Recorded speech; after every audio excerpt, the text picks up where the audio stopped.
As we get closer to the trade deadline, would a reunion with a former Islander make sense for both teams? We'll talk about that and a whole lot more coming up on today's Locked On Islanders podcast. Your Locked On Islanders, your daily podcast on the New York Islanders. Part of the Locked On Podcast Network, your team every day.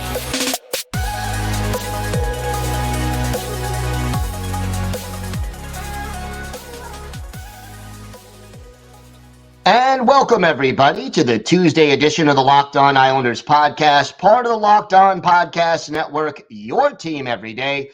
I want to thank everyone who makes Locked On Islanders your first listen every day. Don't forget to subscribe on YouTube or wherever you get your podcasts so you can get new episodes as soon as they drop. Today's episode is brought to you by FanDuel. Make every moment more. Right now, new customers get $150 in bonus bets with any winning $5 bet.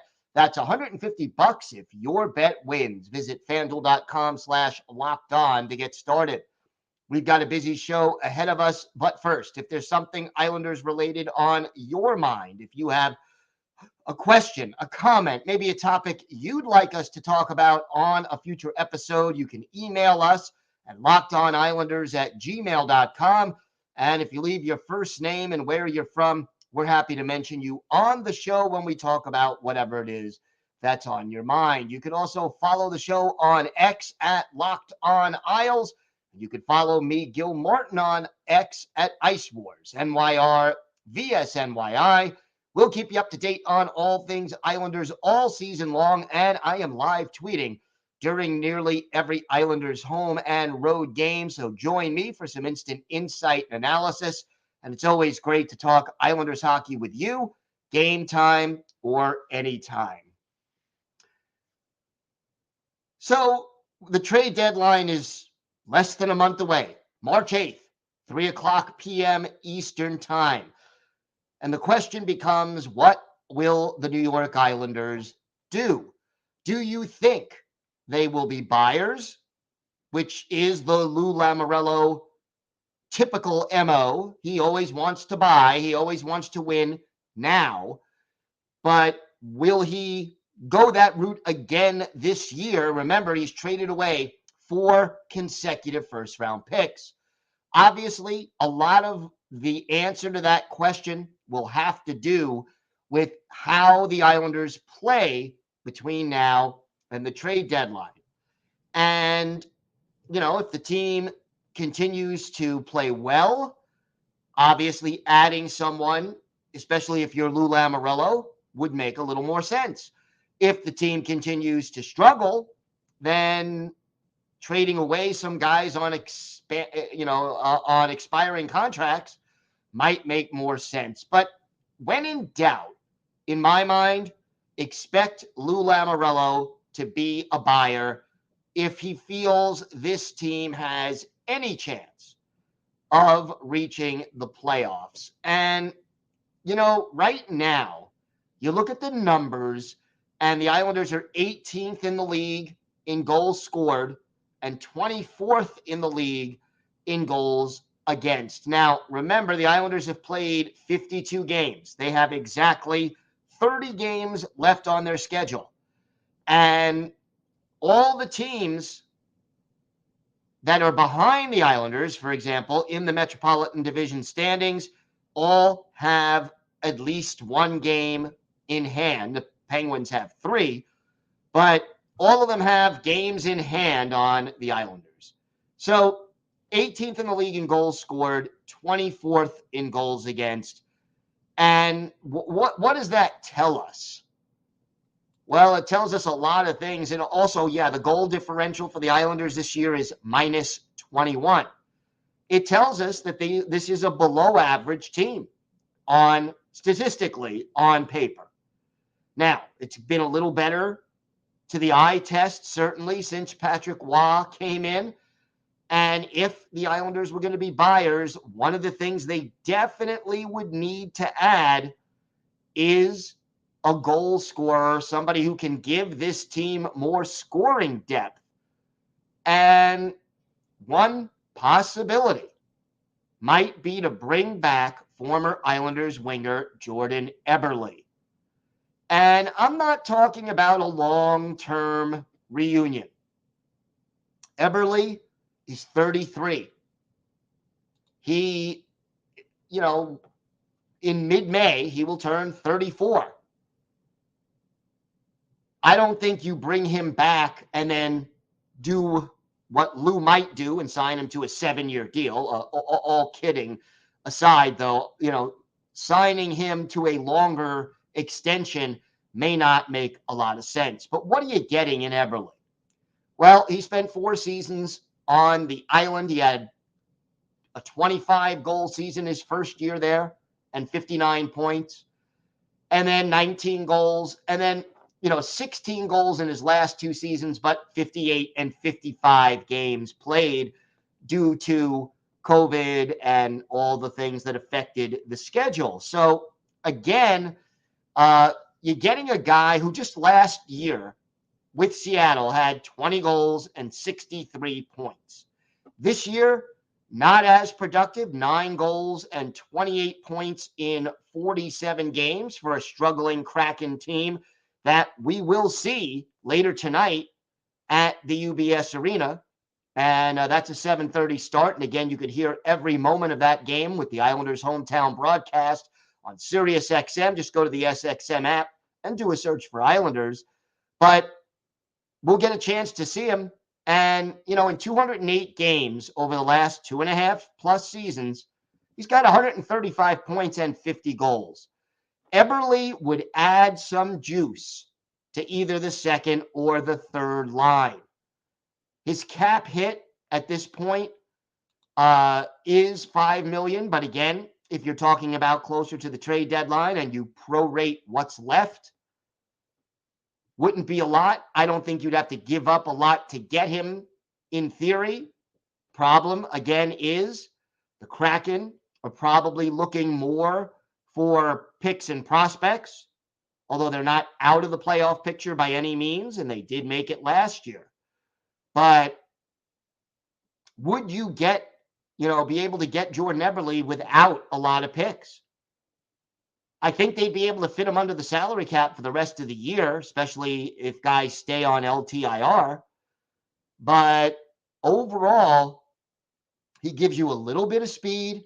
He gives you experience. Not that the Islanders need more of that, but he gives you some more juice offensively.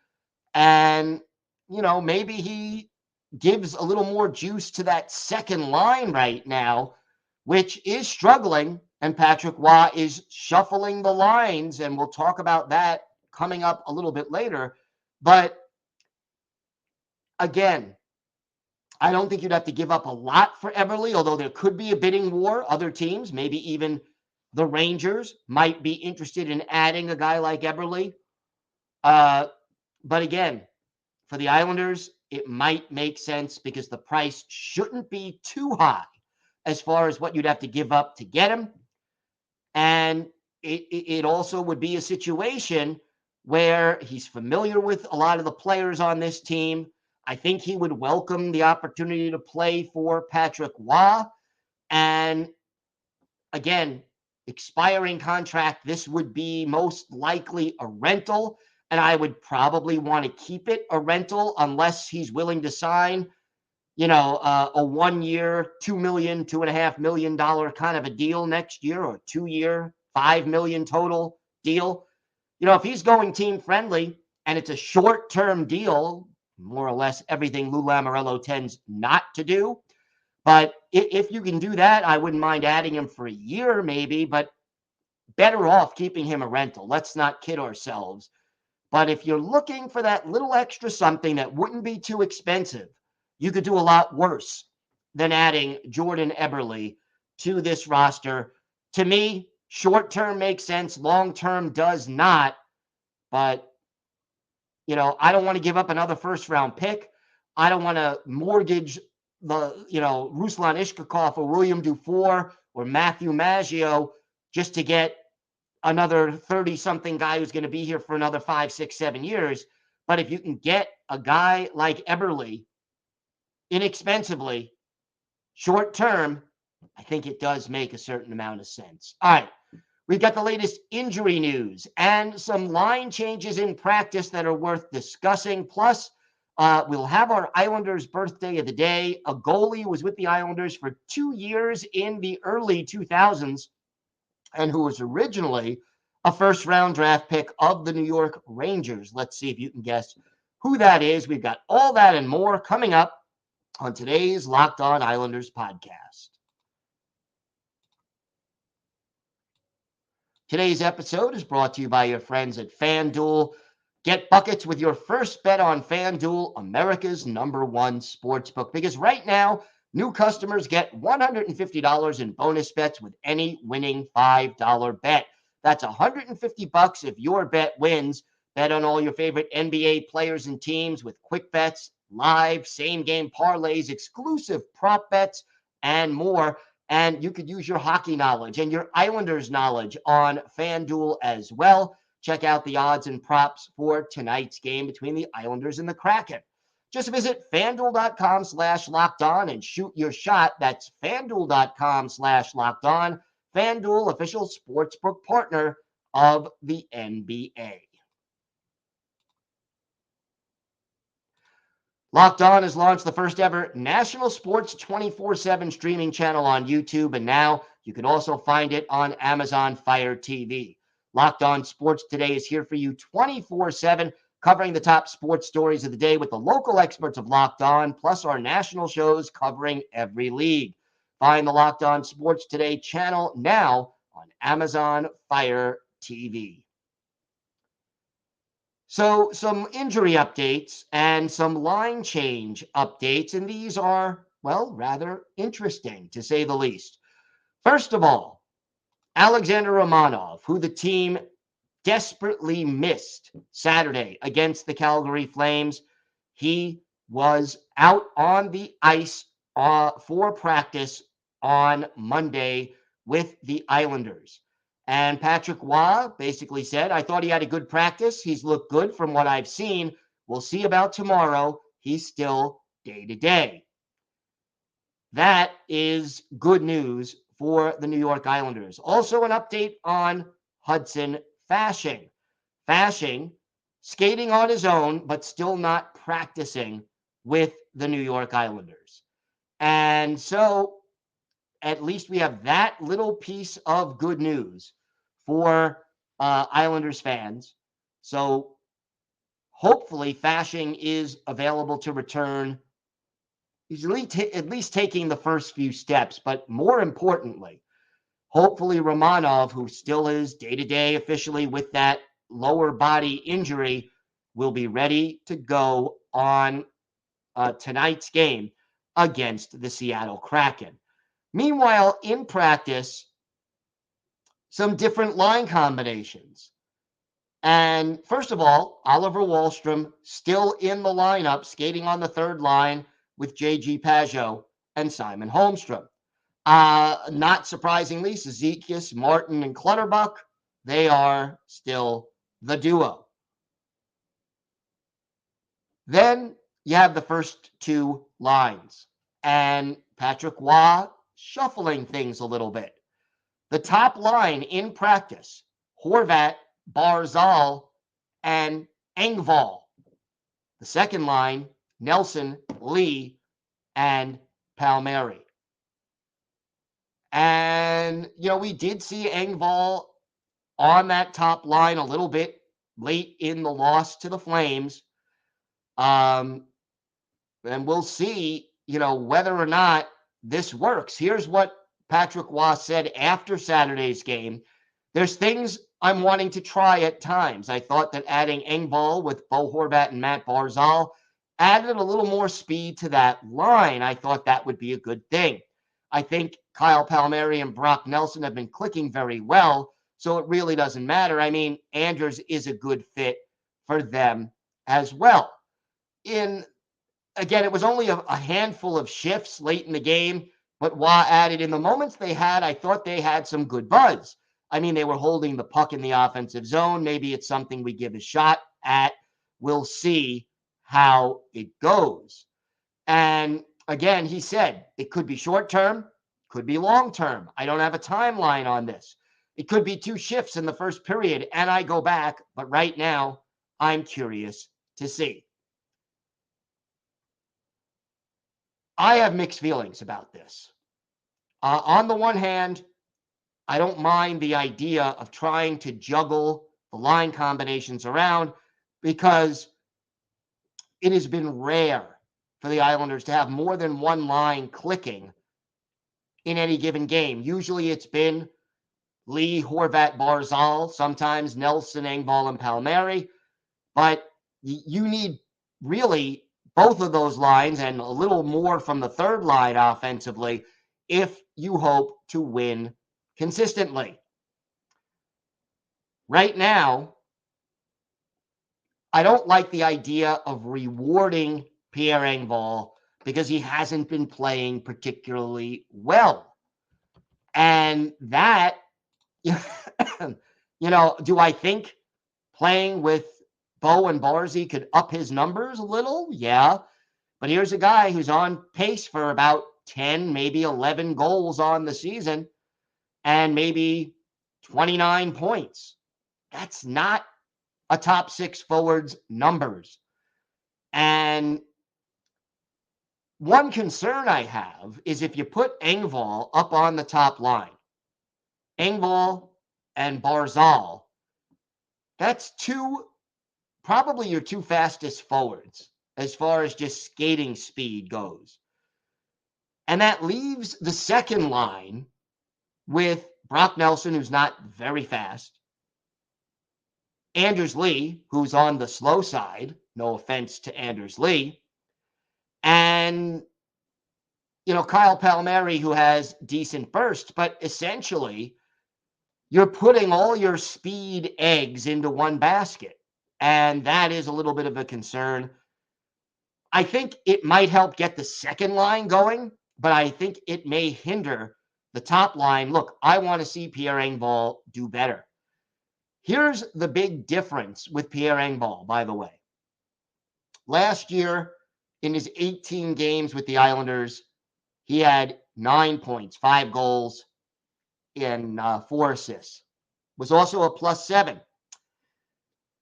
That put him at about a 21 goal pace. This year, as I mentioned, it's about 11. He's not a first-line player. I don't even think he's realistically a second-line player. So I'm concerned that it may hinder Bo Horvat and Mathew Barzal a little bit. Not a lot, because those guys can still rely on each other. They can still rely on Dobson. Again, it to me is one of those mixed feeling things. It's worth a shot to try it because you need to try something. The problem is that you don't have a lot of time to make mistakes now. You don't have the luxury of saying, yeah, if we don't play well for 3 or 4 games, so be it. Because if they go 1-3 in 4 games, especially with the fact that they don't have any games after tonight until Sunday, other teams are going to make up for it. You've got a real problem. So again, Oliver Wahlstrom going to be in the lineup, it looks like. Good. I'm glad they're giving him a chance, but if you're trying to make the playoff race, you don't have that margin for error. So we'll see how this works out. Patrick Roy giving it a go, and I like the fact that he's giving it a go. But again, I kind of wish this coaching change had been made a month or 2 earlier to allow Roy more of a chance to really acclimate to the team, put his stamp on it, and have that opportunity to go with a little trial and error, which there is just precious little time for right now. We have got more to get to on today's show. We'll preview tonight's game against the Seattle Kraken. Plus, we'll have our Islanders birthday of the day. All that and a lot more coming up on today's Locked On Islanders podcast.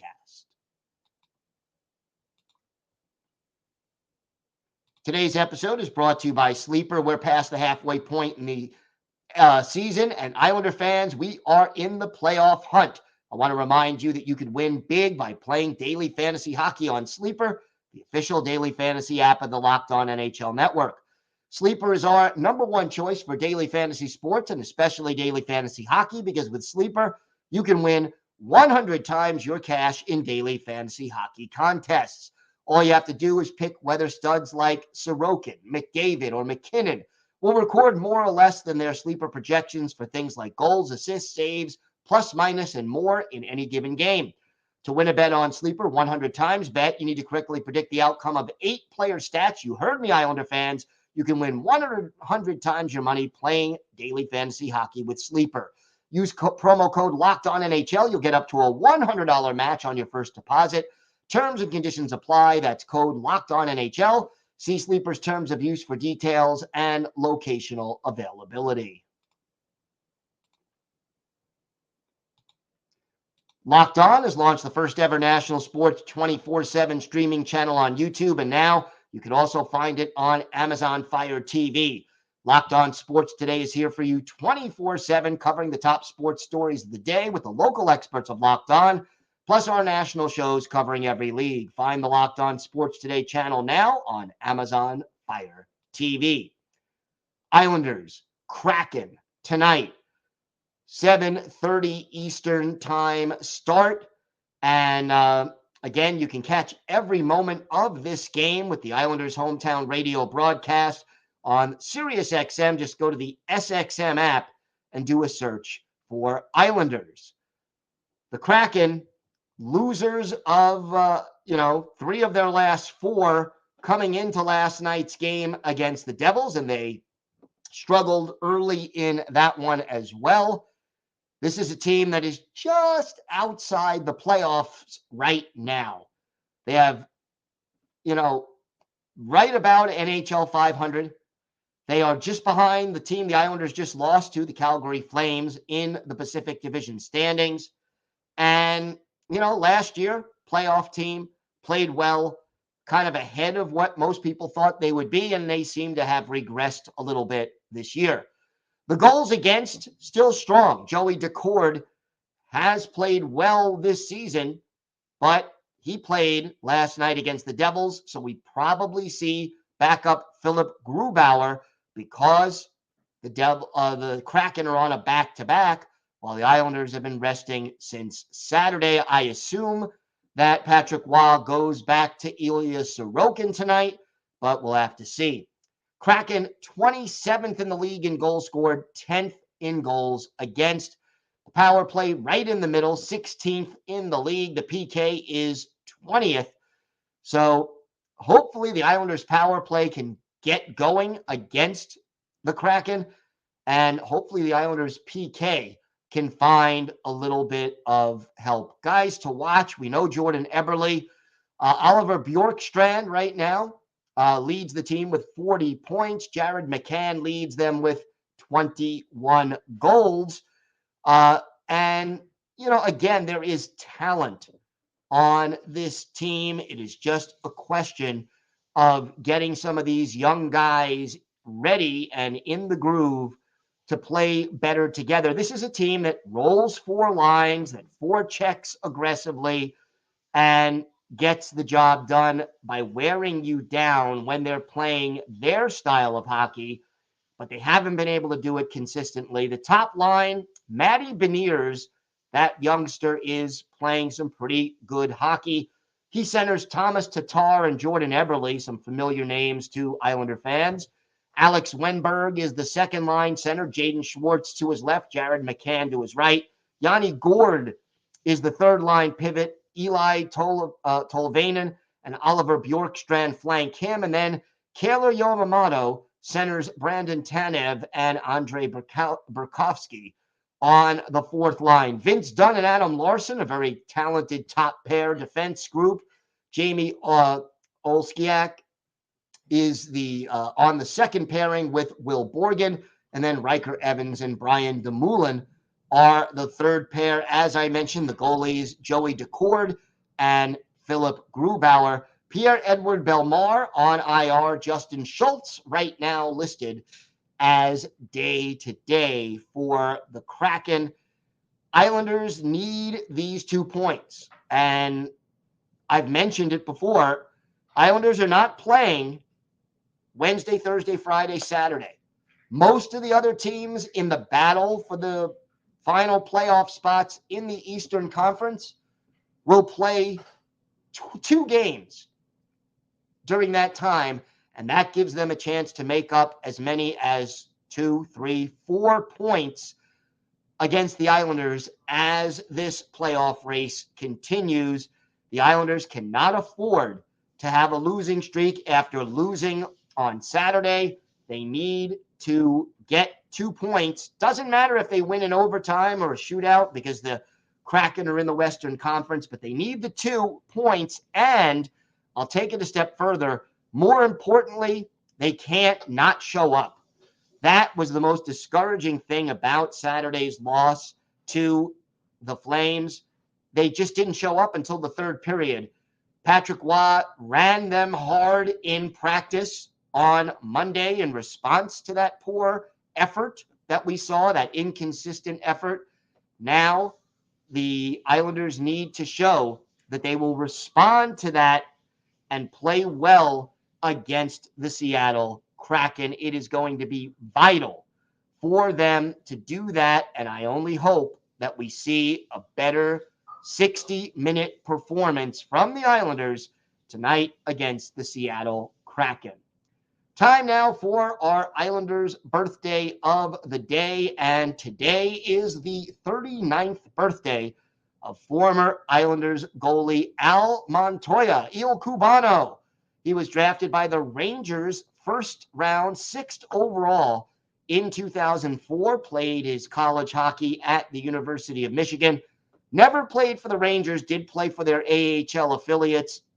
Made his NHL debut with the Coyotes in 2008-2009, and then joined the Islanders in 2010-2011. Played really well that year, 239 goals against, 921 save percentage. Was back the following year, then played for Winnipeg, Florida, Montreal, and Edmonton before hanging up his skates after the 2018-2019 season, which he spent back in the AHL. 6'2", 201, pretty good size for a goalie. We go back and look at one of Al Montoya's better games as an Islander. How about October 13th, 2011 at the Old Barn, the Nassau Coliseum. Islanders hosting the Tampa Bay Lightning.